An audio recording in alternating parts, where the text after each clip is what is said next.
Alright, Brandon.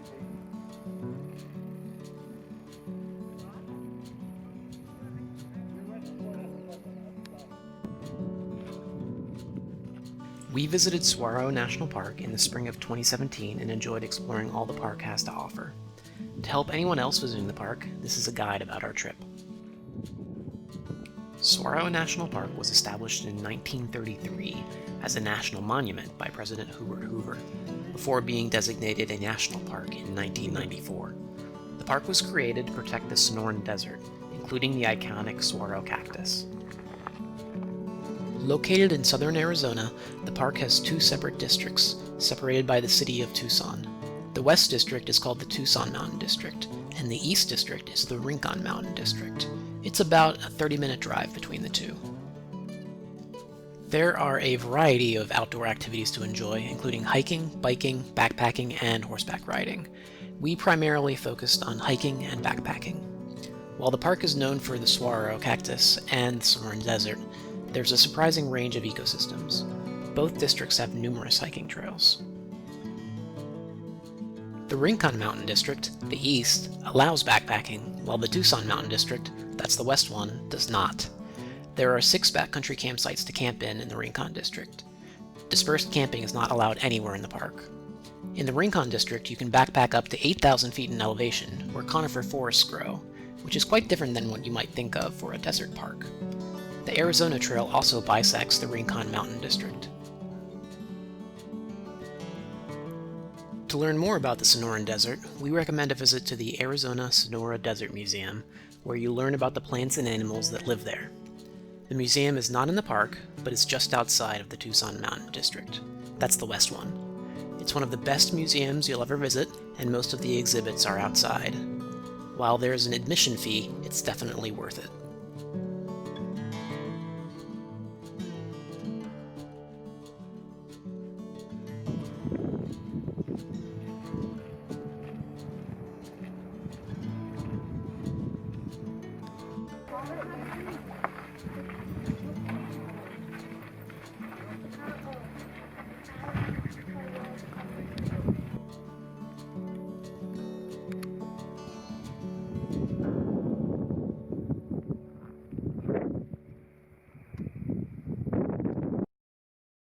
There are no developed campgrounds inside the park, but there is Gilbert Ray Campground just south of the Tucson Mountain District. It makes a great base camp to explore the west side of the park. It's mainly an RV campground, but it still has 5 tent campsites that we enjoyed staying at. The camp has wonderful views, and it's great to wake up to the sounds of the desert.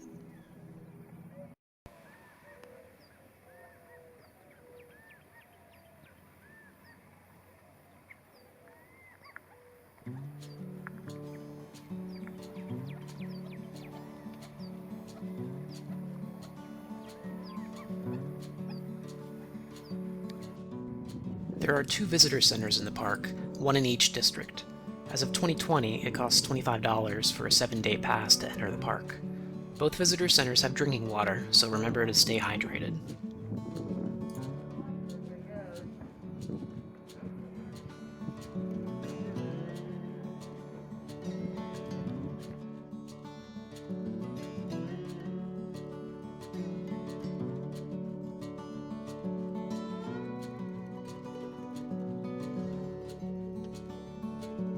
There are 2 main roads that you can use to tour the park.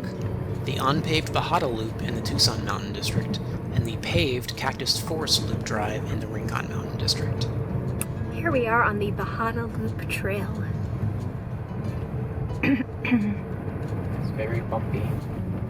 And, yes. And one way only right here. Yeah, one way in this section. Lots of saguaro. And some nice mountain views. Alright, that's not the greatest mountain ever, but anyway.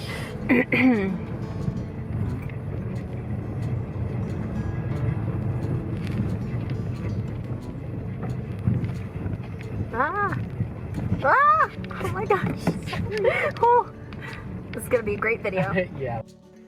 The Bajada Loop additionally provides access to the Signal Hill petroglyphs, which we recommend checking out. It's a quick and easy third of a mile round-trip hike to the petroglyphs, which were inscribed between 550 and 1500 years ago by the Hohokam Native Americans. It's the largest petroglyph site in the park.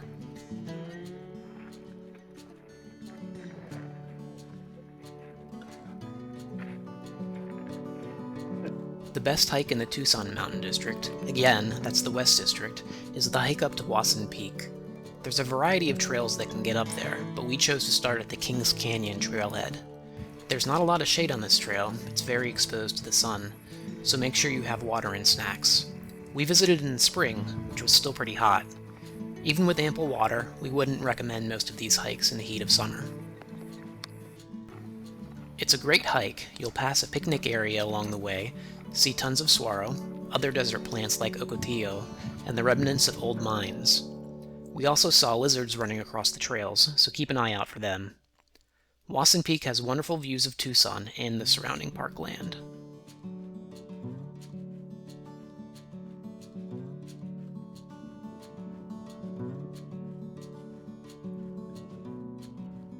A bit more off the beaten path is Ringtail Trail in the northern part of the Tucson Mountain District. By connecting Ringtail with Picture Rocks Wash and Ironwood Forest trails, we formed a 3.4-mile loop.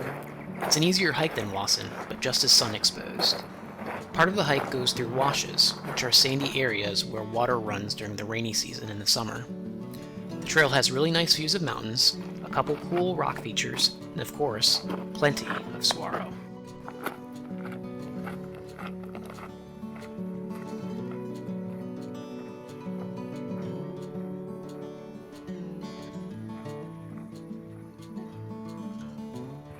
In the Rincon Mountain District, we also hiked out to a dam along the Garwood Trail in the cactus forest.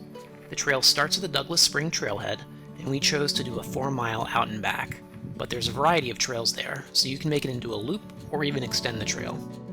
Besides the dam, this trail also featured some interesting saguaro. There was a cluster of 11 saguaros together, as well as a crestate, or crested saguaro. We also saw a western diamondback rattlesnake directly on the trail, so watch your step wherever you go.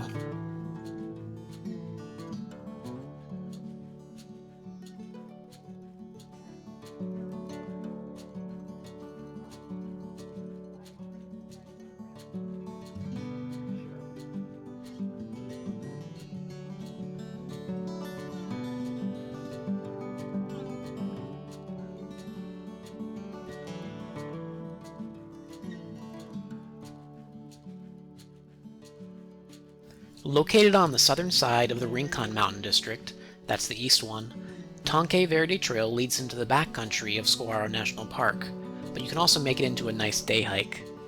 Like all desert hikes, it's exposed to the sun, though you will occasionally find some shade among the Palo Verde trees. The main draw of this trail is it offers great views without too much effort, as it follows along a ridge line. You can make the trail as long as you want.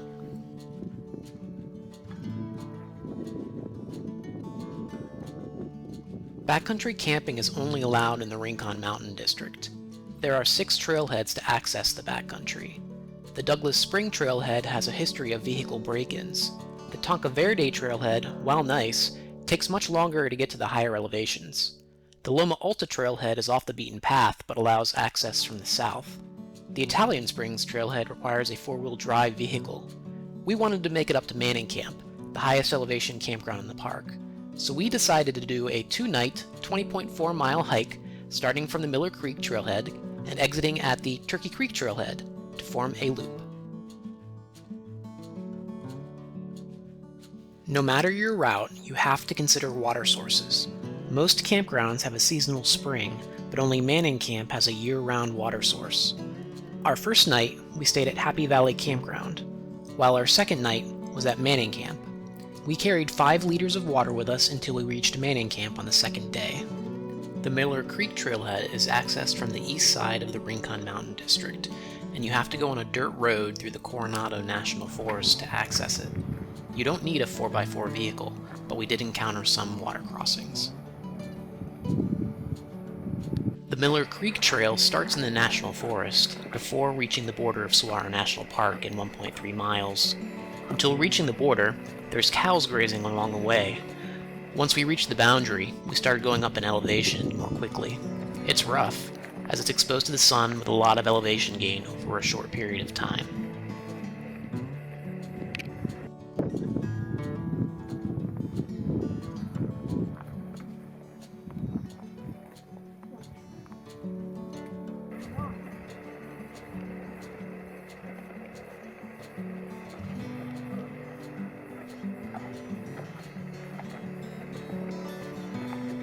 The trail is fun with rock scrambles, interesting rock formations, and with amazing views as you get higher.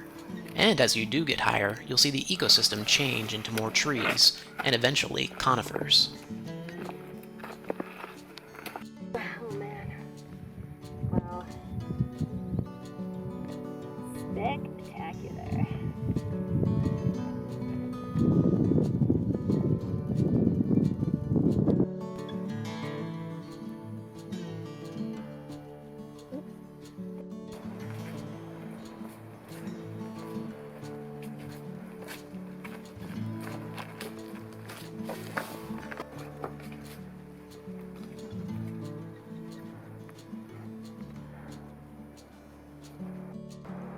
This is our campground, or campsite, at Happy Valley Campground.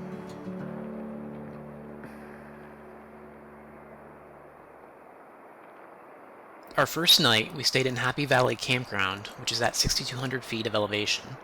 The campground has 3 sites, but tonight we had the campground to ourselves. A backcountry permit is required for any overnight stays, and is $8 per campsite per night. Permits are available through recreation.gov and are released on a 6-month rolling basis. The bathroom at Happy Valley Campground, though, left a bit to be desired, but at least there was one.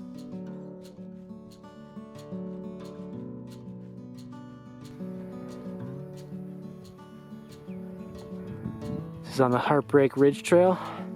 So we're heading up. Starting to get some good views.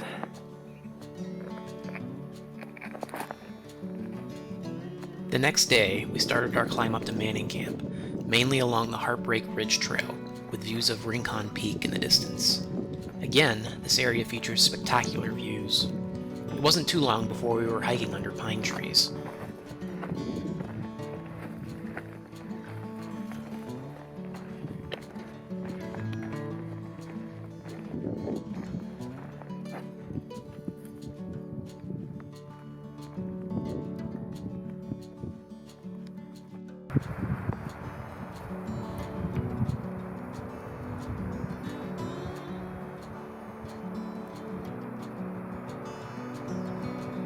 We reached Devil's Bathtub, our first sign of water since we started the trip. We decided not to filter any water, as it's a little hard to access, and soon after, we reached Manning Camp at 8,000 feet of elevation. Since it's a higher elevation, the temperature was 20 to 30 degrees cooler than from where we had started at Miller Creek the day before. There are 6 campsites at the campground, and again, we found ourselves alone. A cabin and corral are also at the campground, used by National Park employees. Manning Cabin was constructed in 1905 by Levi Manning, the mayor of Tucson at the time. It was used as a vacation retreat for him and his family until 1907, when the area became a national forest. Today, the cabin serves as a residence for any park rangers that are staying in the area, as well as for storage. The cabin itself consists of 2 rooms, each at opposite ends of the structure. Between the 2 is an area that is open on one side. Originally, the cabin had an enclosed central area, but it was removed in the 1920s due to decay. Manning Cabin was added to the National Register of Historic Places in 1975.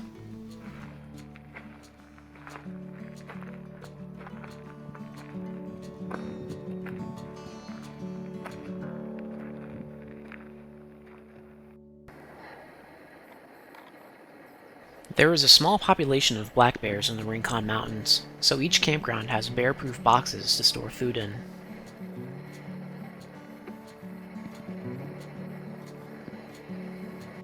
The major draw for this campground is a year-round water source, and it's a beautiful one. There have only been 2 times in recorded history that this water source has been dry, so you can reliably count on it. Around Manning Camp are numerous trails. We only had time to hike one, so we hiked a short 2.5-mile loop up to Spud Rock, the second highest point in the park. It had amazing views, but it was ridiculously windy. In hindsight, we actually wish we had stayed another night at Manning Camp to explore the area more. There's a lot to discover up there. This is Rincon Peak from the top of Spud Rock.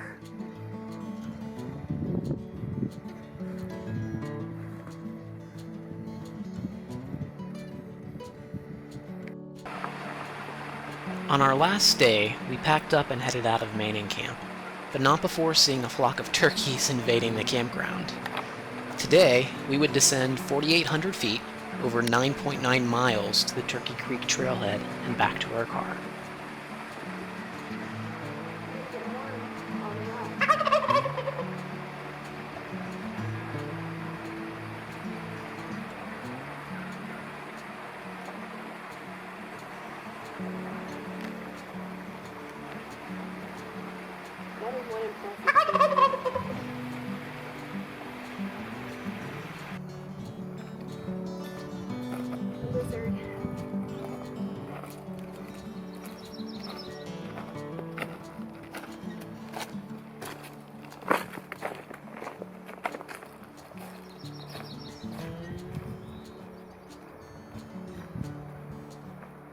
The trail is eroded in places and hard to follow, so we had to be careful. Eventually, though, we got down to a grassland ecosystem, which was quite different from the rest of the hike.